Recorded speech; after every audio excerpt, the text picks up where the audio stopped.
मोहतरम दोस्तों, अस्सलाम वालेकुम वरहमतुल्लाहि वबरकातुहू। आज की इस वीडियो के अंदर बताऊंगा इस्लाम के अंदर कबीरा गुनाह और सगीरा गुनाह क्या होते हैं। प्यारे दोस्तों, आज की इस वीडियो में आप जानेंगे कि कबीरा गुनाह और सगीरा गुनाह क्या होते हैं। हर गुनाह की दो किस्म होती हैं और दोनों किस्म गुनाहों से तौबा करना लाजिम है। सगीरा गुनाह छोटे छोटे गुनाह होते हैं, जबकि कबीरा गुनाह बड़े बड़े गुनाह होते हैं। तो इस वीडियो को पूरा आखिर तक जरूर देखें और समझने की कोशिश करें सगीरा गुनाह और कबीरा गुनाह क्या क्या होते हैं। आइए पहले कबीरा गुनाह के ऊपर नज़र डालते हैं। कबीरा गुनाह के मुतालिक हदीस हज़रत अनस रज़ियल्लाहु ताला अन्हु से रिवायत है कि रसूलुल्लाह सल्लल्लाहु ताला अलैहि वसल्लम से बड़े कबीरा गुनाहों के बारे में पूछा गया, तो आप सल्लल्लाहु ताला अलैहि वसल्लम ने फरमाया, अल्लाह के साथ किसी को शरीक करना, वालिदैन माँ बाप की नाफरमानी करना, किसी की नाहक जान लेना और झूठी गवाही देना।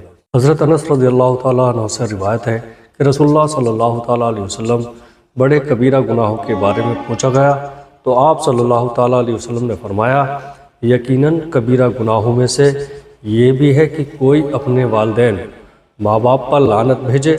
लोगों ने पूछा कि या रसूलुल्लाह सल्लल्लाहु ताला अलैहि वसल्लम, कोई शख्स अपने ही वालिदैन माँ बाप पर लानत कैसे भेजेगा? तो आप सल्लल्लाहु ताला अलैहि वसल्लम ने फरमाया, जब कोई शख्स दूसरों के वालिद को बुरा कहेगा तो दूसरा भी उसके वालिद और माँ बाप को बुरा कहेगा और इस तरह वो कबीरा गुनाह कर देगा। कबीरा गुनाह क्या है? इस्लाम में गुनाह कबीरा हर उस गुनाह को कहते हैं जिनकी सज़ा जहन्नम है, यानी खुदा की तरफ से सज़ा तय है। जिनमें सबसे बड़ा गुनाह शिर्क है और इसके बाद के बड़े गुनाह में जादू करना, बिना वजह किसी का खून करना, सूद ब्याज खाना, किसी यतीम ऑर्फन का माल खाना, जैसे चोरी, शराब, झूठी गवाही देना, झूठ बोलना, माँ बाप को तकलीफ़ देना, किसी पर जुल्म करना, जुआ खेलना, अल्लाह की रहमत से मायूस होना, अल्लाह के अजाब से बेखौफ हो जाना, नाच देखना, औरतों को बेपर्दा घूमना, नाप तोल में कमी करना, चुगली करना, चुगली खाना, किसी की पीठ पीछे बुराई करना, मुसलमानों को आपस में लड़ाना, किसी की अमानत में ख़यानत करना, नमाज, रोज़ा, हज व ज़कात छोड़ देना, ज़िना करना। प्यारे अज़ीज़ दोस्तों, ऐसे सैकड़ों काम गुनाह कबीरा में आते हैं जिनसे बचना हर मुसलमान और औरत पर फ़र्ज है। आप सल्लल्लाहु ताला अलैहि वसल्लम ने इरशाद फरमाया, जिन बातों से अल्लाह ने मना फरमाया, दरअसल वो सारे ही कबीरा गुनाह हैं। कबीरा गुनाहों की माफ़ी बग़ैर तौबा के नहीं है, यानी अगर किसी ने जाने या अनजाने में कोई कबीरा गुनाह कर लिया तो तौबा ज़रूर करनी चाहिए। बिना तौबा के कबीरा गुनाहों की माफ़ी नहीं होती। कबीरा गुनाह ऐसे हैं जिनके ताल्लुक़ ज़बान से होते हैं। नंबर 1, शिर्क, अल्लाह रब्बुल इज़्ज़त के साथ किसी और को शरीक करना, मसलन अल्लाह के अलावा किसी को इबादत के लायक समझना, ये बहुत बड़ा गुनाह है। अगर कोई शख्स शिर्क पर मर गया तो वो कभी जन्नत में ना जा सकेगा। नंबर 2, झूठी गवाही देना। कबीरा गुनाहों में से एक बड़ा गुनाह ये भी है कि किसी के माल या ज़मीन के लिए या किसी मुकदमे में किसी जालिम नाहक आदमी की तरह से सच पर पर्दा डालने के लिए जो गवाह है, ये बहुत ही बड़ा गुनाह है और बिना तौबा व इस्तग़फ़ार के अल्लाह के यहाँ इसकी माफ़ी नहीं है। नंबर 3, नेक औरत के ख़िलाफ़ इल्ज़ाम लगाना। किसी नेक औरत के ख़िलाफ़ झूठा ज़िना का इल्ज़ाम लगाना गुनाह की बहुत ही सख्त मज़म्मत की गई और गुनाह की भी बिना तौबा के माफ़ी नहीं है। नंबर 4, अमानत में ख़यानत करना। किसी ने कोई चीज़ किसी शख्स के पास रखवाई हो और वो वापस ना करे या इस्तेमाल कर ले। नंबर 5, झूठी कसम खाना, यानी झूठ को सच में या किसी के माल को बेईमानी के साथ हासिल करने के लिए कसम खाना। नंबर 6, तकब्बुर करना, यानी घमंड करना।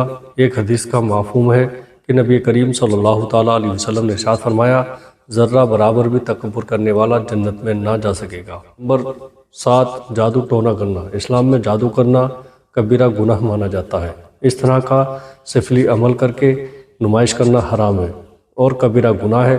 कुछ लोग सिर्फ खुशी के लिए या एंटरटेनमेंट के लिए जादू सीखते हैं। اور دیکھتے ہیں اس کا سیکھنا اور اسے دیکھ کر حیرانی ہونا، تعجب کرنا بھی کبیرہ گناہ ہے۔ اگر زندگی میں یہ گناہ ہو چکے ہیں تو اللہ کے سامنے توبہ کریں اور اپنے گناہوں کی معافی اپنے رب سے مانگ لیں۔ کبیرہ گناہ ایسے جو پرائیویٹ پارٹ سے ریلیٹڈ ہے۔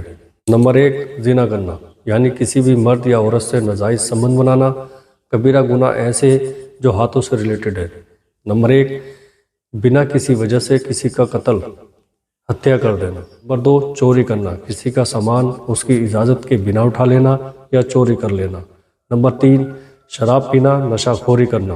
نمبر 4، جوا کھیلنا۔ کبیرہ گناہ ایسا جس کا تعلق جوڑی پیر سے ہے۔ کوئی آدمی کسی جنگ سے ایسی حالت میں لوٹ آیا کہ مسلمان 2 کافروں کے مقابلے سے 10 مسلمان 20 کافروں کے مقابلے سے 100 آدمی سے بھاگ کر لوٹ آئے۔ کچھ گناہ ایسے ہیں جو جسم کے تعلق سے ہے۔ ماں باپ کی نافرمانی کرنا بڑے گناہوں میں سے ایک گناہ ہے۔ اگر ماں باپ کھانے کو مانگیں اور ان کو کھانے کو نہ دیا جائے، یا ان کے ساتھ مار پیٹ کریں یا ان کو پریشان کریں، یہ سب کبیرہ گناہ ہوتے ہیں۔ اللہ تعالیٰ یہ گناہ معاف نہیں کرے گا جب تک آپ اللہ تعالیٰ سے توبہ و استغفار کی معافی نہ مانگیں۔ ایک روایت ہے کہ ماں باپ کو اف بھی نہ کہا کرو۔ اگر ماں باپ ناراض ہوں تو اللہ تعالیٰ بھی ناراض ہوتا ہے، اس لیے اس کی فکر کرنا ضروری ہے، اور اگر اس گناہ میں ملوث ہیں تو ان کی خدمت کر کے ان کو راضی کریں۔ اب آئیے گا چلتے ہیں صغیرہ گناہوں کی طرف۔ صغیرہ گناہ یعنی چھوٹے گناہ، یہ اللہ کی رحمت کے چھوٹے چھوٹے گناہ اچھے اعمال اور عبادوں کی برکت سے معاف ہو جاتے ہیں۔ یہاں پر میں کچھ گناہوں کے بارے میں بتانے جا رہا ہوں، بہت ہی توجہ سے آپ سنیے گا۔ کسی کو گالی دینا، کسی کو ناحق پریشان کرنا، اپنے سے بڑے لوگوں کی عزت نہ کرنا، کسی کی برا بیان کرنا، کسی کے دل کو دکھانا، مسجد میں باتیں کرنا، پڑوسیوں کو پریشان کرنا، منہ سے بری بات نکالنا، اور بہت سے شمار گناہ ہیں جن سے سب کو بچنے کی کوشش کرنی چاہیے۔ جن گناہوں کو آدمی بہت ہی چھوٹا سمجھتا ہے لیکن اللہ کے سامنے وہ بہت ہی بڑا ہوتا ہے۔ اللہ کے رسول نے فرمایا، مومن اپنے گناہوں کو پہاڑ کی طرح سمجھتا ہے جو اس کے سر اوپر ہو، اور منافق اپنے گناہوں کو بہت کم سمجھتا ہے، مکھی کے برابر جو پھونک دینے سے اٹھ جائے گا۔ کسی بھی گناہوں کو چھوٹا نہیں سمجھنا چاہیے، بلکہ ہر سمے اپنے اللہ کو اپنے دل میں رکھنا چاہیے، تاکہ ہر وہ بات جو اللہ اور اس کے رسول کے خلاف ہو اسے گناہ معلوم ہو۔ اپنے نفس کو 2 طرح کے گناہوں سے پاک رکھنے کی کوشش کرنی چاہیے۔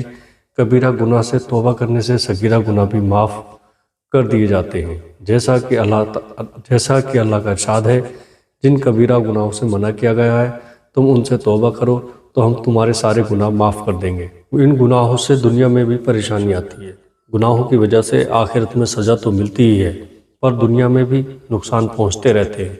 روزی کم ہو جانا، عمر گھٹ جانا، شاریرک کمزوری آنا، صحت خراب رہنا، عبادت سے محروم ہو جانا، لوگوں کی نظر میں بے عزت ہونا، نعمتوں کا چھن جانا، لا علاج بیماریاں ہونا، چہرے سے ایمان کا نور نکل جانے سے چہرہ بے رونق ہو جانا، ہر طرح ذلت رسوائیاں کا ملنا، مرتے وقت منہ سے کلمہ نہ نکلنا، ایسے گناہوں سے بڑے بڑے نقصان ہوا کرتے ہیں۔ عبادتوں سے دنیاوی فائدے، عبادتوں سے آخرت کے فائدے تو ہر شخص جانتا ہے، اس کے ساتھ ہی عبادتوں کی برکت سے بہت سے دنیاوی فائدے بھی حاصل ہوتے ہیں، جیسے روزی بڑھنا، مال سامان اولاد ہر چیز میں برکت ہونا، دنیاوی تکلیفوں اور پریشانیوں کا دور ہونا، بلاؤ کا ٹل جانا، دوسروں کے دلوں میں محبت پیدا ہونا، نور ایمان سے چہرے کا رونق ہو جانا، بارش ہونا، ہر جگہ عزت ملنا، فاقہ سے بچے رہنا، ترقی کرنا،